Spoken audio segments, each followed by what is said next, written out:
you decide to start your business? Did you have a main purpose behind it? Was it about building a lifestyle that was off the charts? Or was it more about building some kind of long-term legacy, something different, finding a way to change the world in a meaningful way? We all have our reasons why we start a business, and I think on Monday Monday night, I have the unique opportunity to speak to a group of people that are doing startups. And when you're first starting your business, it's so important to be thinking about why you're starting it. And I think that'll help decide how you want to structure the business and what you want to do. Because as I've thought about this, there's really two types of entrepreneurs. Lifestyle entrepreneurs, as I like to call them, people who have started a business because they want to be their own boss, right? They're tired of reporting to the man. There's people that want just like the free time so they can spend time with their family.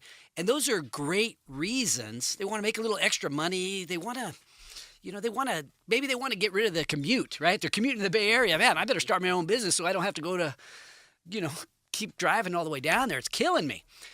But then there's another type of entrepreneur that I like to call the legacy type entrepreneur, and they're trying to build something different. A legacy entrepreneur is really trying to build something that has this long-term value, long-term equity, and they want to impact the world in a very, very meaningful way and impact the world for generations to come.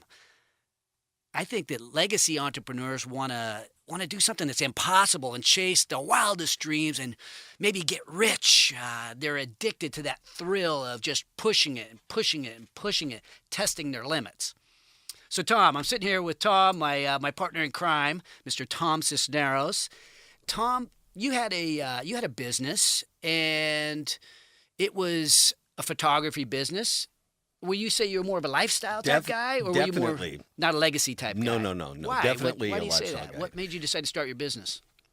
I think you really made a good point. The commute wasn't our particular motivation, but it definitely had to do with the fact that we wanted to control our own destiny, and we wanted to create something that allowed us. Our kids were young, and I wanted to be able to coach their teams. I wanted to be involved in every aspect of their life. And when you're working for the man, that's just not going to happen. Yeah. So I was afforded the opportunity to build from scratch a very successful photography and graphic design business in the Lodi area. And I put the work in. I worked really, really hard. We were very successful. We made a reasonable amount of money, but it was definitely lifestyle. We've had this conversation, and there's a big difference. I mean, we were making a living. I was able to address going to all of my kids' games and be involved in their life, but I never really looked 10 years down the road or 20 years down the road. So in having conversations with you about this, I would have liked the motivation or maybe some insight that you could offer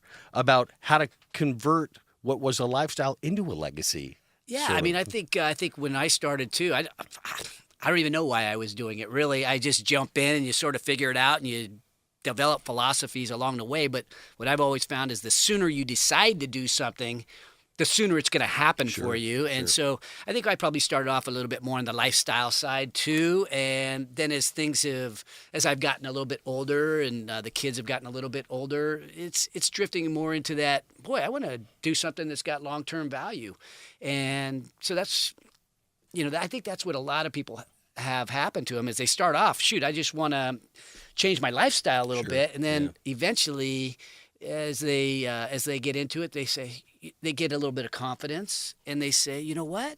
I think I can build something that really, really makes a difference. So whether you're a lifestyle entrepreneur, you're lifestyle driven with a dream of, having a kick butt lifestyle with every toy imaginable, or you're a legacy driven entrepreneur with a crazy dream of building a company like Buzz Oates or Tom Rayleigh or maybe even Steve Jobs.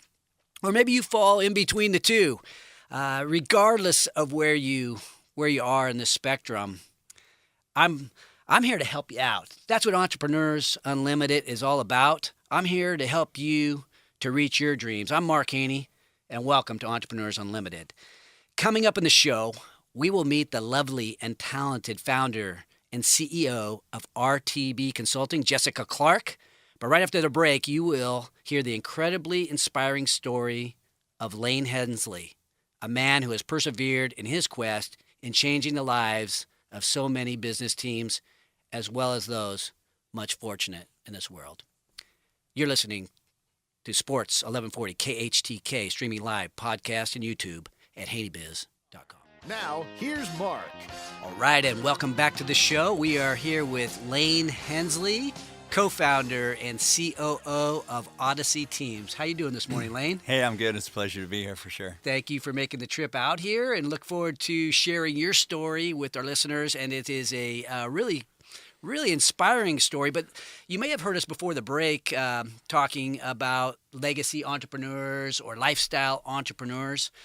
Tom was talking about he's more of a lifestyle type guy, and he was kind of second-guessing his decision. And you said something that I heard earlier. It was, your past is perfect. Why wouldn't your future be perfect? So what did you mean by that? And I'm paraphrasing a little bit. Yeah, I think when we look back at our life, even the things that feel like big mistakes, whether that was a failed business or failed relationship or, whatever it was, there's some perfection in it when we start looking at the value, the takeaway. What was the impact that it had on me? How did that change the trajectory or course of my life? Where if we think, I wish it was all just comfortable and easy, we wouldn't be who we are right now. And so if I could look forward with the same optimism, knowing that just around the corner is a potential tough moment or emotional event, whether that's, losing a family member or, there's perfection in it. I think and when we have those lenses going in, we're going to get even more value from those opportunities. So you have a team building business, which might be not the right way to phrase it. I know that in some circles that might be a forbidden word. Tell us about your business and why did you start it? Are you more of a lifestyle guy or more legacy? Definitely legacy, and even in my circle, that's kind of a curse word, team building, just because it conjures up such like grown-up busy work, optional, recess from real work. And the legacy that we want to leave at Odyssey and in my life is it a level of awareness that we get when we pause and contemplate the impact we have on a team. And we really think about team building as individual building done in a group. And when we do it with purpose and passion and with the right content, so we say we want to give people something to think about, something to do, and something to feel. And when we do those in the right combination, then we can bring new curriculum or new behaviors or new patterns to life. And of course, we build the team along the way. But man, that term team building has just been so worn out and torn up, and the expectations of the participant is that it's an optional event. But we know that for people to be successful, for businesses to be successful, for entrepreneurs to thrive, you got to have the right people on the team, and then you have to keep them on the team, and not just their physical presence, but more of the person. So I think we sort of evolved from that kindergartner spirit when we're a new hire or a new person on a team, like, it's going to be great here. I love this job. And you look at the person that's been around a while and they look at you and go, talk to me in a month.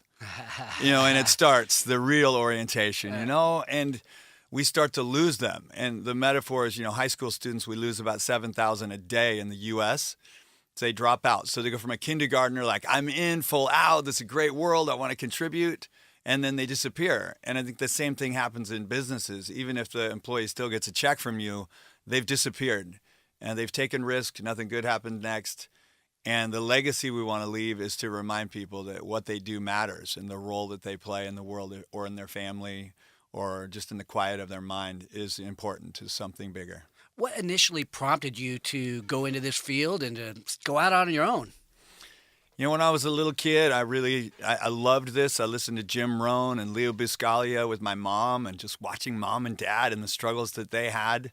Still married today. They're just an amazing example to me. But I thought, I watched dad suffer through work, and he brought that same impact home.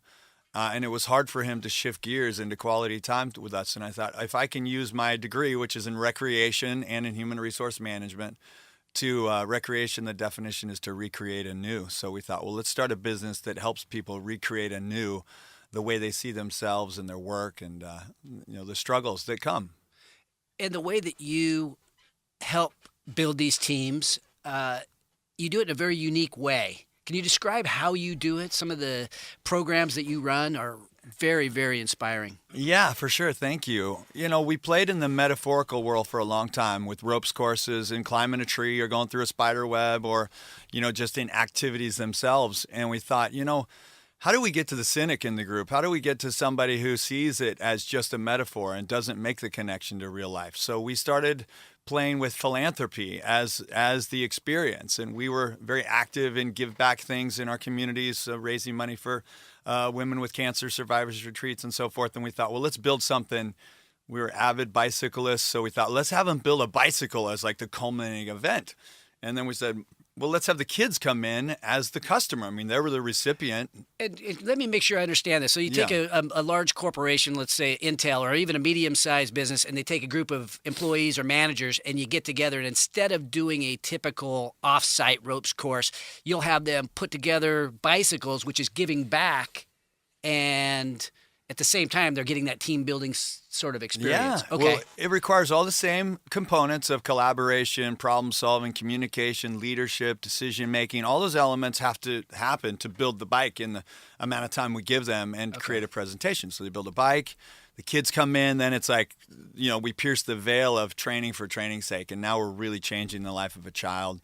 Kids in underprivileged situations going into some beautiful, fancy hotel and they just like the elevator ride or the snacks they got. And then they walk in and they see, 5 or 6 grown-ups leaning down going, I care about you and I'm giving you this bike. It's life-changing for everybody in the room. And when you've got 50 people or 5,000 people in a ballroom doing this, it's crazy. It's lightning in a bottle. And we capture that and tie it into the values of the organization. And you've done the things with the bicycles, but you've done things beyond that with the hands. And can you tell us about that? Yeah, we created the Helping Hands Project, and we have a great website called givebackactivities.com, which sells these kits of either hands or other events that we build. So the teams of 3 put on a device on one hand, so they only have one fully functioning hand, and then they assemble an actual prosthetic hand that we then take a picture of those 3 people. That hand is distributed in one of 74 countries around the world, and their picture rides along with that hand. So these recipients out there in these countries are seeing this, and they're seeing the people who built it, and it's all about the value, that legacy you're talking about. Yeah. Now the team created a legacy that changed somebody's life. Why the hands? Why are hands so much needed? There's about almost 1 million people who need a lower arm hand. We lose about 35,000 in developing countries, and we live in America, right? It's a blessed place. In Vietnam, it's through a lot of different random landmines and so forth. In the Philippines, it's dynamite fishing and so forth. But when I look at my hands, I kind of see my dad's hands in there. And I think everybody looks at their hands every day and thinks, what am I doing with my hands that's going to leave that legacy, that's going to build my business, build my relationships? And we say, hey, each moment, it's like a brick. You're going to build a wall or you're going to build a bridge. And you build those things a lot with our hands, writing emails, shaking hands, and so forth. Well, you talked about legacy, and obviously you're changing the lives of so many people with your programs. But what about in terms of building your business? What are you doing to build your business for the long haul? Will it survive you? Oh, absolutely. And not only my kids that are loving the work, and then they come around and they'll do different roles around the work, but we've got a really big team. We got about 15 people in the main sort of hub, and then a bunch of contractors that are out there delivering the workshops. But we've blown this up because we created this kit of 10 hands, and we sell them in Australia and all over the world, where the facilitators, like small business owners to large companies, are buying hundreds of hands to deliver in their sort of all hands meetings or in their internal programs, so they don't have to hire an external a facilitator to deliver the workshop and have the same kind of value that we're getting in ours. What kind of challenges have you faced in building your business? It's been our company name is Odyssey, and it's a journey marked with notable occurrences. And some of those journeys are from, just starting it way back in the day and trying to, feed ourselves and convince How long have you guys been going at it? This is going to be our 25th year. And in the beginning, my You're wife's not a old nurse. enough to have a business for 25 Yeah, years. it keeps me young, But my wife was a nurse, and now she's taking care of me and the kids. But she was paying the bills for a long time. So there's that odyssey. We had a business partner we lost. We've had up moments from me winning almost 25 or 35 grand on The Price is Right to a couple of years ago I was diagnosed with cancer. And so the struggle of, being a keynote speaker and might not be able to speak again. So it's a blessing to use my voice even right now to leave the legacy. And so through I had tonsil cancer. So no chemo, but radiation. I'm cancer free today. But, that legacy we're talking about, like, that's the deal. Like, we talked a little about this before where, as an entrepreneur, you have this call, this burn in you to have some control of your impact and your destiny. And for sure, when your life stops with cancer or with, bankruptcy or whatever setbacks, because I've been through those also in businesses at least, where, you don't always win and you get stopped and you start looking for the little things that could change it all. And certainly cancer is, if there's one cell of it in there, it grows. And when I work with teams, I say, what's that one cell? What's that one thing that if we deny it, it will grow? And sometimes it's that water cooler talk. Sometimes it's a little voice in their head that, is just going to what we call, when people lack information, they go to making stuff up. They go to MSU. So making stuff up can be a real cancer to teams and to the vision and values really taking place. And cancer was part of our journey. I'm Mark Haney. We're talking with Lane Hensley. Has a very, very inspiring story of perseverance. We'll be back in just a minute to hear more of Lane's story. You're listening to KHTK Sports 1140 and HaneyBiz.com. Once again, here's Mark Haney. Welcome back, and we are here with Lane Hensley, co-founder and COO of Odyssey Teams. So, Lane, we've discussed your battle with cancer. And I know that that's got to be as difficult of a situation as any entrepreneur or any person could possibly go through. How would you say you got through it? It was a very interesting time in my wife and I's life. We have 3 kids. So I've got a 15-year-old daughter, a 13-year-old daughter, and a 10-year-old son. And, it's interesting in thinking about it as an entrepreneur, there's a ton of metaphor, a ton of connections for me. So when we're first diagnosed, I'm an open book. So I'll let people know, hey, I need your support now. Like, this is big. Here's what's going on for us. And your life stops. And in that stop, and as I was going through radiation, you're trying to get your calories in every day. It feels like this mountain every day. I've got to get 2,500 calories. And you just start. And my wife just nurse ratcheted me. Just like, you have to take drink this. Just do that. So you got to have a support person around you, like your inner circle. And that was my wife and, of course, my kids. And then the other spheres. And as they pushed me through that, I think about how alone I felt. But when you have cancer and you start asking around, everybody has cancer, or somebody knows somebody's going through cancer. But it feels like the loneliest journey you're on, but you're in a huge crowd of people. So as an entrepreneur, I'm driving down here this morning at 6 a.m. to be here on a Saturday. And yesterday I'm at the office late, and I'm, traveling on airplanes and going around. It feels lonely, but when you look around and you start seeing there's thousands, millions of people on this same lonely journey. So it's a crowded road.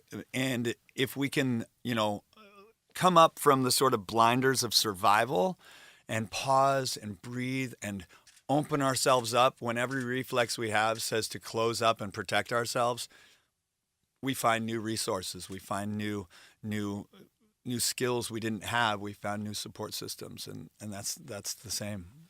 So who are your new support systems? Obviously, your wife was critical. What's happening with you now? Talking about like the setbacks that lead to perfection, I moved my business into a nice, big, beautiful building in Chico.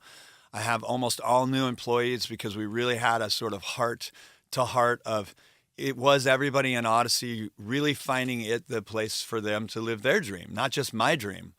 And a deep understanding of, if you find a call to greatness within Odyssey and we can light that fire in other people, then do that. So the new support is all these new people at my work. Of course, I lost some friends and I gained some new friends through cancer. And, it was a perfect time. I mean, it's a strange thing to say, but cancer came at the perfect time. My daughter going into high school, we couldn't be tighter. And when you're struggling in business or in life, it will come at a time when it will bind the people that you need the most together. And then, of course, you're ready for anything. Who do you owe the most to in regards to your perseverance?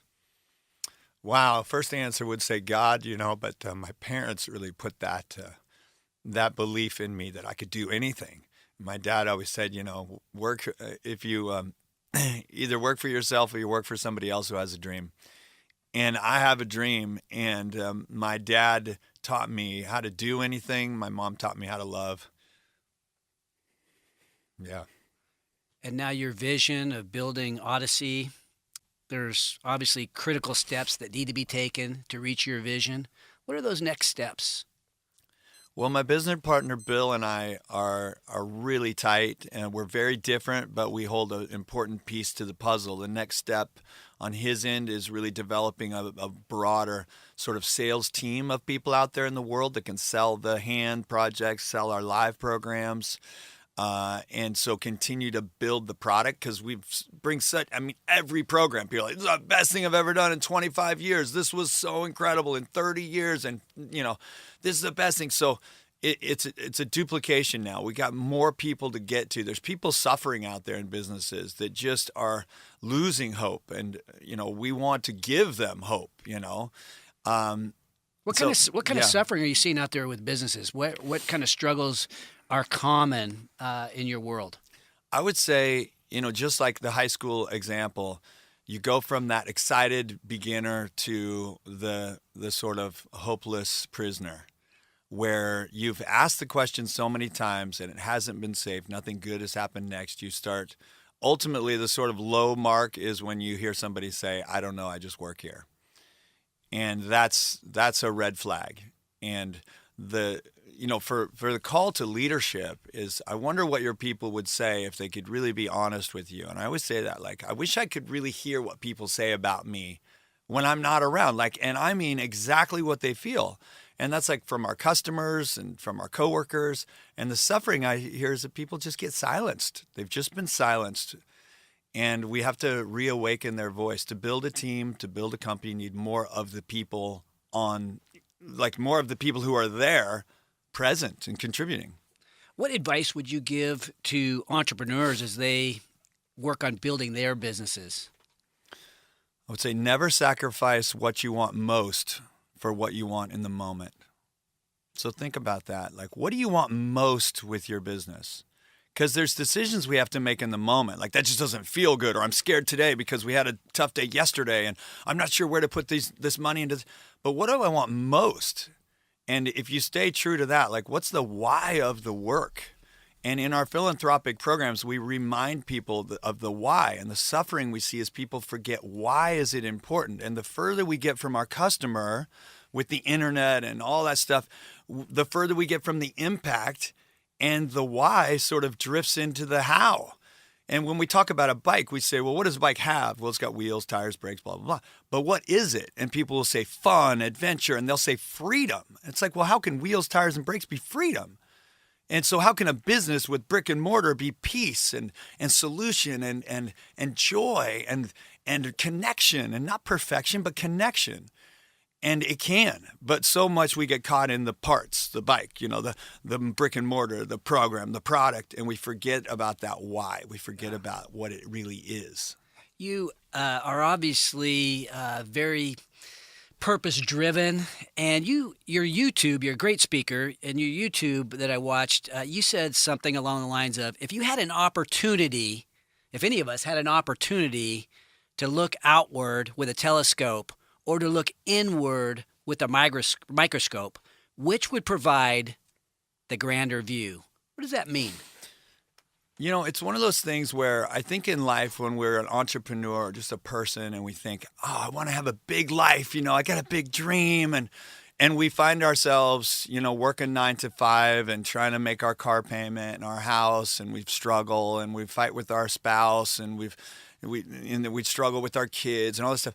We start thinking that I'm going to give up on the telescope view that we saw of all the possibilities and this like giant galactic opportunity, because we're looking in a microscope and we think the microscope is so small, and the microscope of ourselves when we look in the mirror and we see our flaws.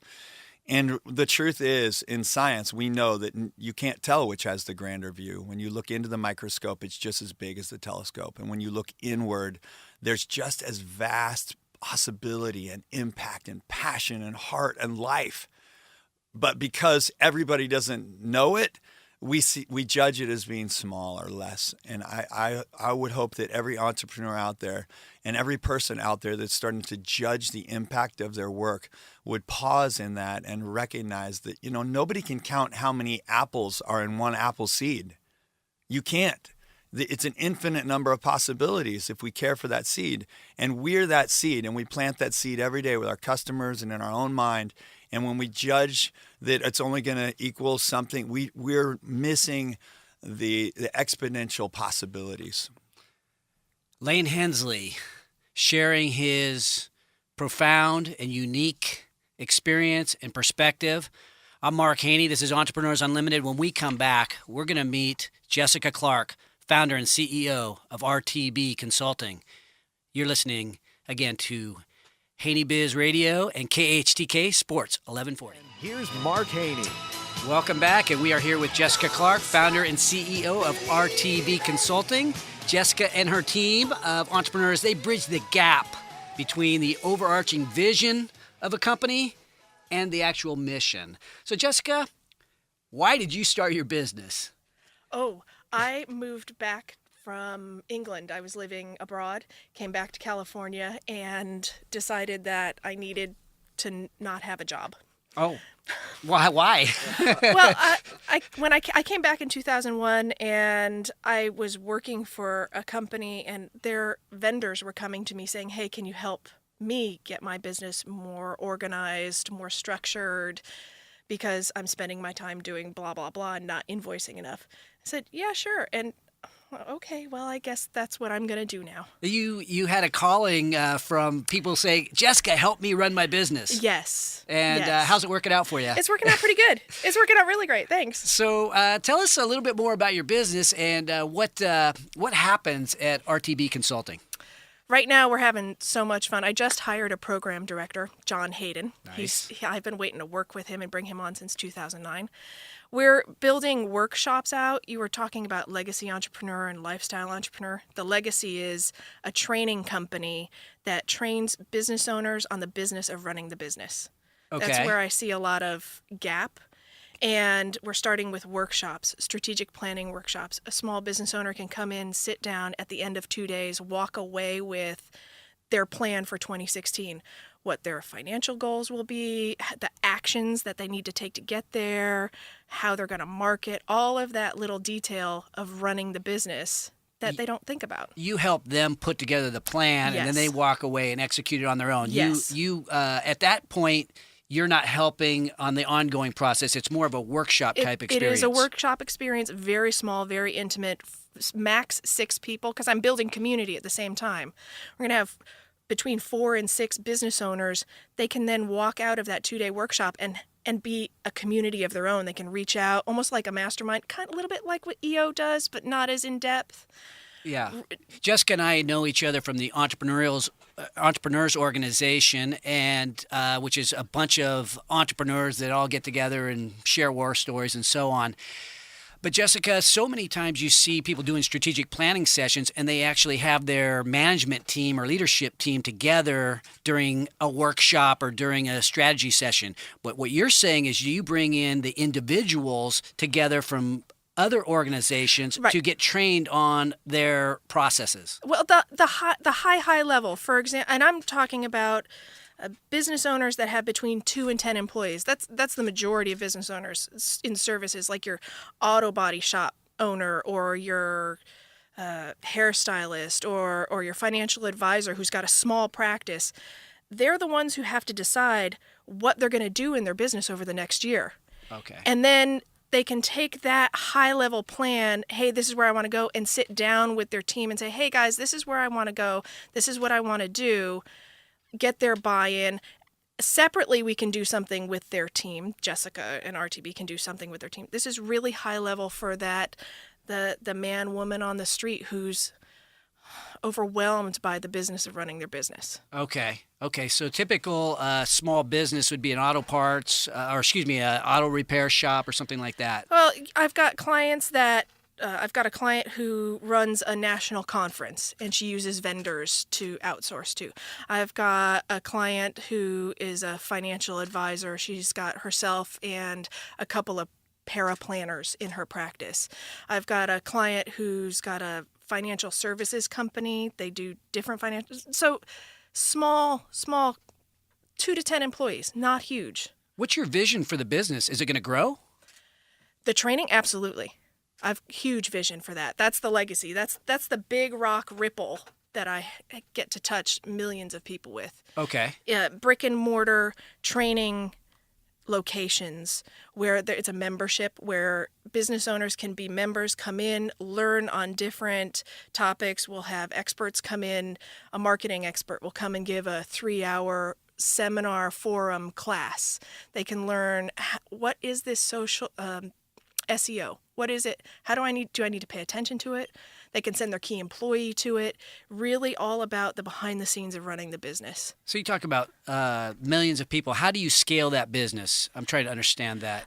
The initial plan is we're going to test in Sacramento for a local brick and mortar, have online training as well as a component. So we've got the online that will scale.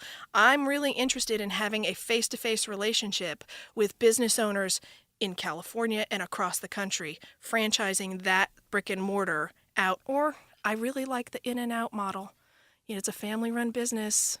They've got them all over the place. So I create like owning one, perfect one here in Sacramento that could be duplicated around the country. Yes. Okay. And I got the plan. No joke, inside my office closet on the inside of the door is my 3-year plan, which lays out, okay, we're starting in Sacramento and then we're going to Fresno and then we're going to Bakersfield because they're not saturated markets. You use the term brick and mortar. Are you talking about you're going to have you have a brick and mortar facility here? You anticipate brick and mortar facilities beyond Sacramento? Yes. Not an online course or something like that? Online as well. Okay. Online will be a component to that because it has to be. That helps with the scalability. There's something so valuable in sitting in a room next to someone and having a teacher show you how to do something.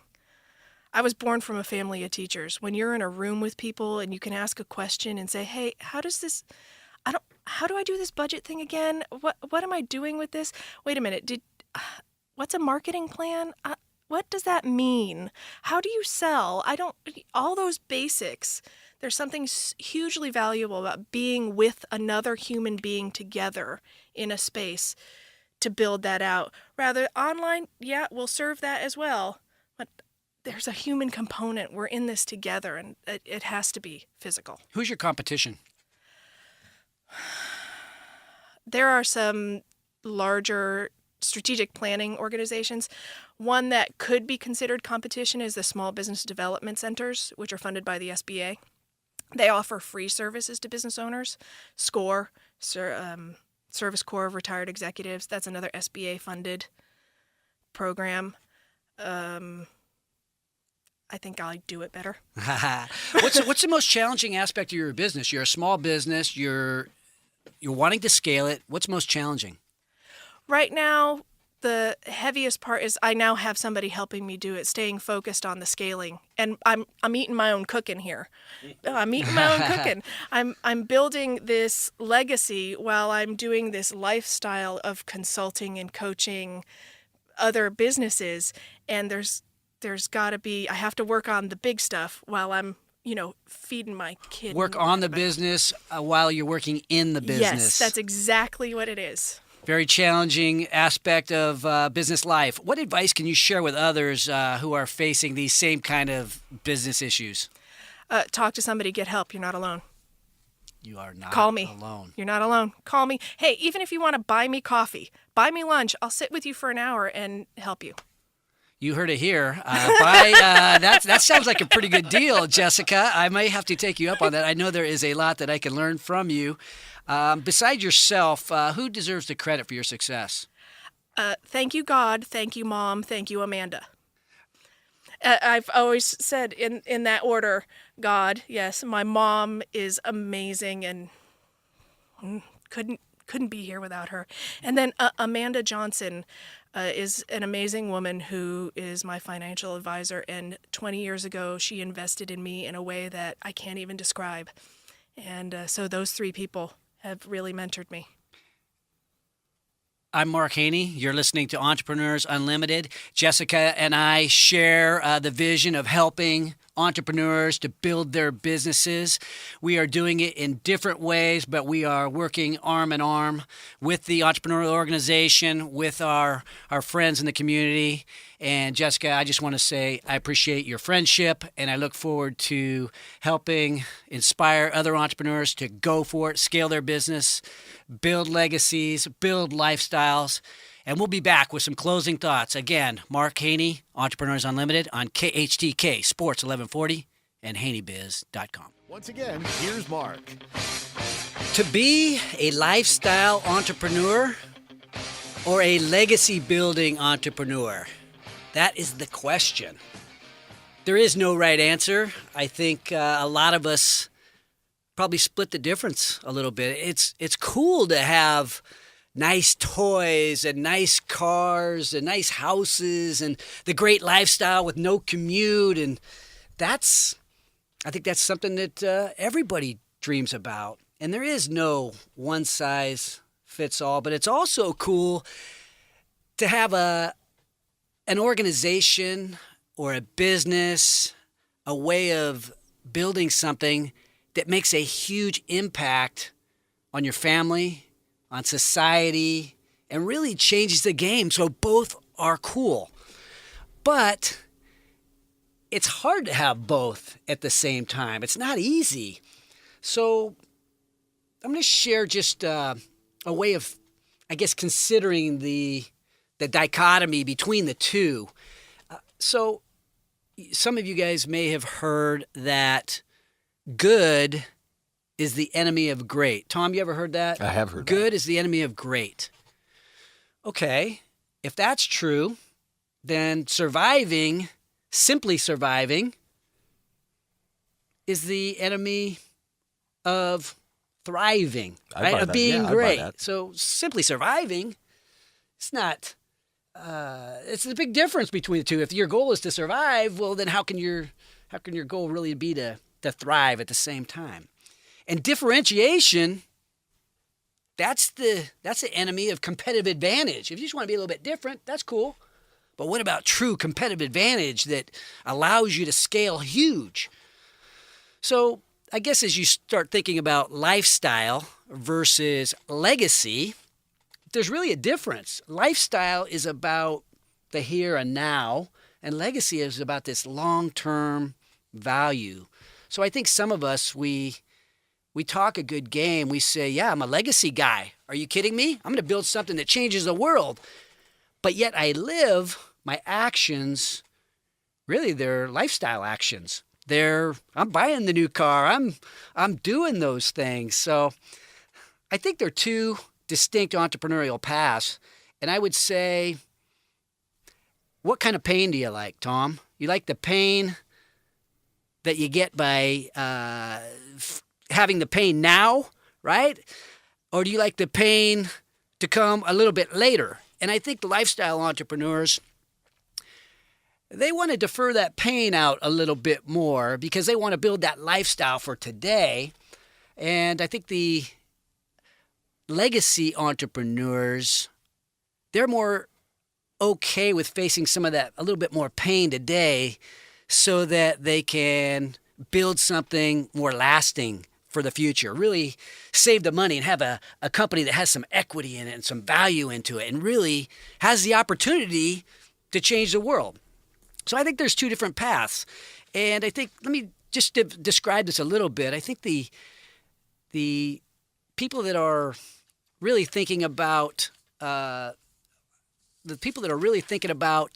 building a lifestyle, these guys maybe start off 40, 50 hours a week, and then they might drop down to 20, 30 hours a week. They may, not keep a lot of equity in the company. They may kind of pull the money out of the company as they go. And really, at the end of the day, as they get old, like me, and start fading, the business sort of fades as well. But the legacy entrepreneurs, they tend to put off some of these personal gratifications, keep the money in the company, and really invest in their people or in their concept so that long term they really have something. And I think that's obviously what Buzz Oates did and building the Buzz Oates companies. I think that's what Steve Jobs did when he built Apple. Look, it's changing the world. It's made this massive impact on society. And I have a person I'd like to mention as we start talking about legacy versus lifestyle. And I think some of the times these legacy entrepreneurs, they really find a way to give back. Just recently, we put on a golf tournament with the Allegiant Giving Corporation, and we partnered up with a company called Alpine Mortgage, and they do a great job on mortgages. And in that golf tournament, we raised a lot of money for wounded warriors, for the Allegiant Giving Action Track chairs, guys coming back from Afghanistan and Iraq that are blowing up, and they need the Action Track chairs to get around. And we raised a lot of money for somebody at Alpine, that the Alpine Cares program, that really somebody's going through a really tough time over there. And we raised a lot of money, but Robert Bouillard, the CEO and founder of Alpine, he's a legacy entrepreneur. He donated all the Granite Bay Golf and Granite Bay Country Club stuff and really made this event possible, and really has made a huge impact on a number of people, including his own company. And I think the amount raised was $45,000, and Robert added a lot to that, and his team, led by Michael Gallagher, really is helping our community and really making a long-term legacy type impact. And so I guess my question would be, how do you say thank you to guys like that, these legacy entrepreneurs, people like Buzz Oates, right? Who's not with us anymore, but now Phil is running the organization, and one of their companies is 5 Star Bank. Or you have this Alpine Mortgage, Robert Bouillard and his family, and the guys over at Alpine. And these guys are sacrificing so much to build these legacy companies, these companies that are going to last forever and make these huge impacts. And how do you say thank you to these guys? And the only thing I can think of is, let's do some business with those guys. Absolutely. Right? Let's come on. Let's go over to 5. If you're an entrepreneur, let's go over to 5 Star Bank and the Entrepreneur's Bank and support that guy. Support the Buzz Oates built philosophy. And if you need a mortgage, why wouldn't you use Alpine? These guys are doing all kinds of great things for the community. Robert Bouillard, I just want to say a personal thank you, and Michael Gallagher and all the people at Allegiant Giving that are putting things together to help change the world for our wounded warriors. But really, I just want to say, both lifestyle entrepreneurs and legacy entrepreneurs have my utmost respect. And as Stephen Covey said in The 7 Habits of Highly Effective People, begin with the end in mind. So God bless Alpine Mortgage. God bless both the lifestyle entrepreneurs and the legacy entrepreneurs, and the majority of us as well that fall somewhere in between that lifestyle and legacy. Right. And we just try to make it happen every day. And God bless America. Never above you, never below you, always by your side.